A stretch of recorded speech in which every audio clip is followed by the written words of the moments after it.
everyone, and welcome back to my channel. Today I'm going to be doing an update, a Q2 update on my goals, as well as just a mid-year check-in on our annual goals. I'm really excited to film this video. These are some of my favorite videos to film. I will link above our original January 2021 goals video, as well as our Q1 check-in. So I'm going to be doing it up here. This is my master plan planner. This is in the goal setting section. I'm using it a little bit differently than intended. So over here on the year goals, I wrote our original goals for 2021. And then in this 3-month section is where I did my Q1 3-month goal check-in. And I'm going to be using this section up here to do our 6-month or mid-year check-in for this video. So these are not separate goals. They're just updates on our 2021 goals. I really like to do these check-ins every single quarter because I feel like it really helps me make sure I'm staying on track for my goals, as well as give me an opportunity to revise any of my goals if I feel like either they are too attainable or not attainable enough. So to start, I'm gonna just go over our yearly goals because we actually did revise some of these. So if you watch my Q1 check-in, I did say that we were most likely going to be revising some of these goals. However, I didn't want to revise them in that video because I felt like it wasn't far enough into the year to really have a good feel on how we were going to be doing on these goals.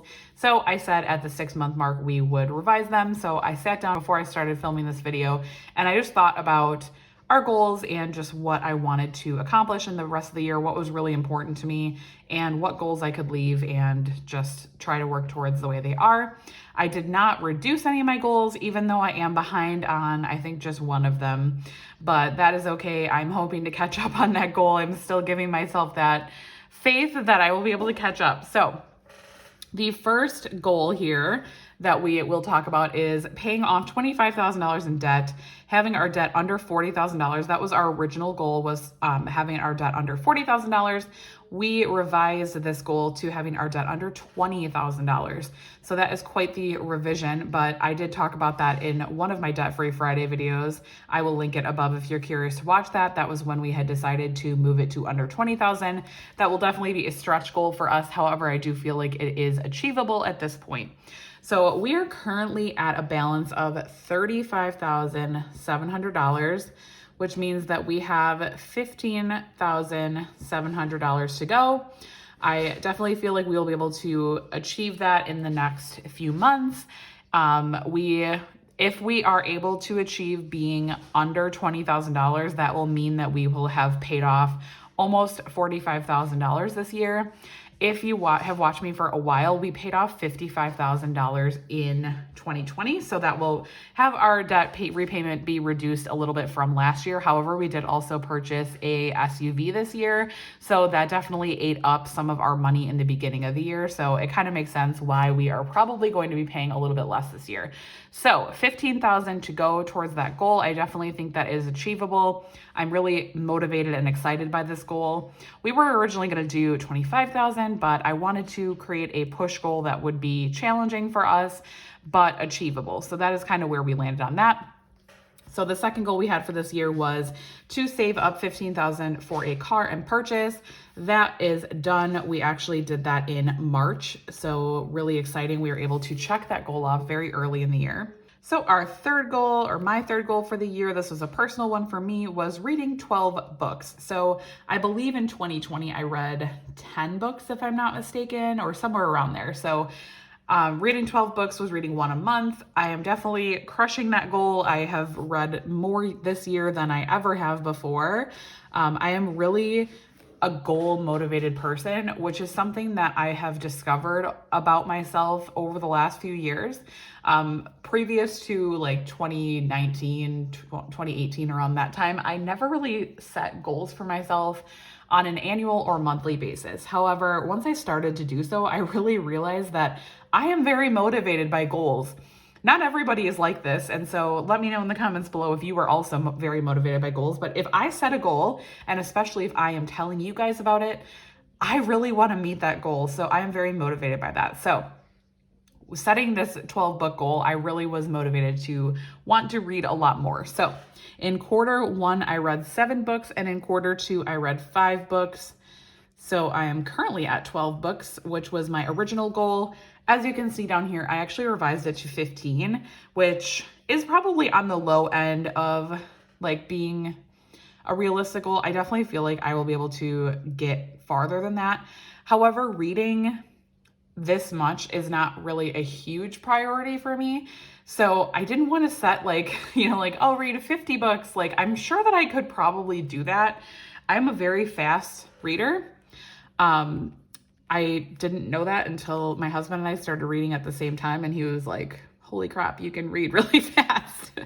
I like literally have never heard that before, but apparently I am a very fast reader. So that definitely helps me to get these goals done very quickly. But I would also like to try to prioritize working out more, which you'll see in a little bit in my Peloton goals. So I'm going to try to replace some of my reading time with my doing some rides on the Peloton instead. So that is why I kind of left that as I would say easy goal, because I'm already at 12. My new goal is 15. So I have 6 months to read 3 books. Clearly that's, very achievable for me based on how much I'm reading. So that is a little bit of an explanation on why I did not make that a higher goal.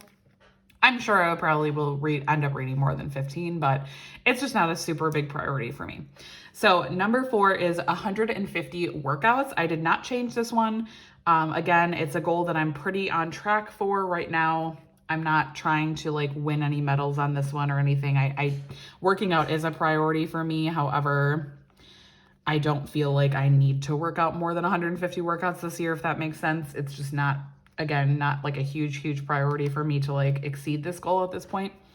And also, this is a goal that gets harder for me in the wintertime. So even though I am ahead of this goal right now, I do tend to trail off a little bit during the holiday season and during the cold months. Obviously, having a Peloton really helps me during that time because I am able to work out in my home. But again, motivation kind of wanes a little bit, during the holiday season. So we will see. I am currently at 100 workouts. That is at 66% complete. So I am a little bit ahead on that goal again, which is fine.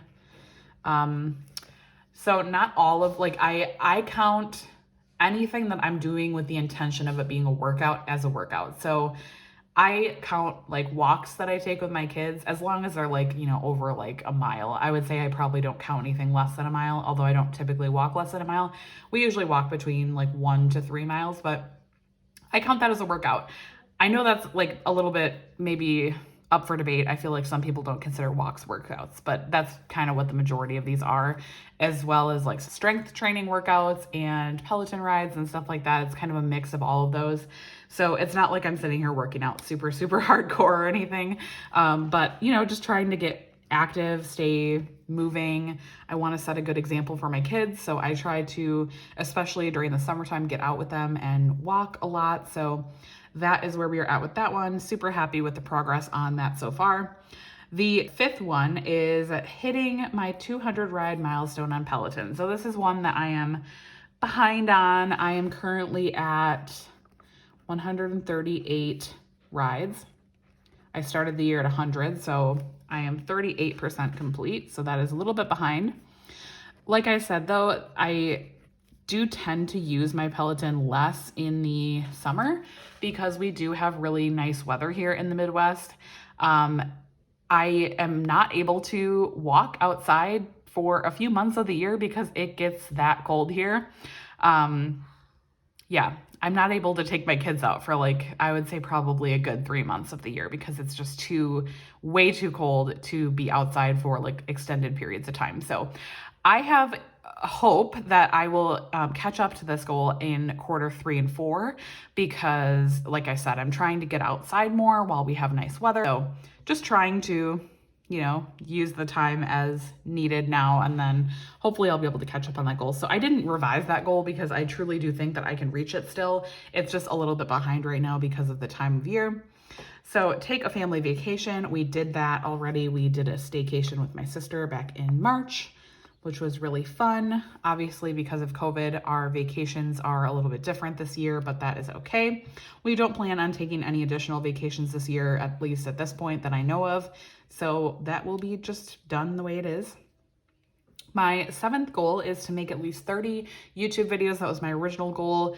I started my channel in December of 2020. That's when I actually started posting. I think I technically started my channel in November, but I posted my first video in December of 2020. So when I sat down and made these goals, I truly didn't understand or know how much I would like YouTube, and because I was just so new and I had only posted a few videos and I was kind of just getting a hold of it. So I didn't realize that I would really enjoy it. However, it is so fun for me to film these videos. It's really a creative thing that I get to do. I truly, truly enjoy it, and it has been incredible. So I revised this to actually making 75 videos. I'm not sure if that is, I think that's probably like a good goal. I know I am ahead of it. However, the fall and winter is going to be really busy for us. So my videos might start to get a little bit less. I've been posting typically 2 videos a week, which was actually not my intention.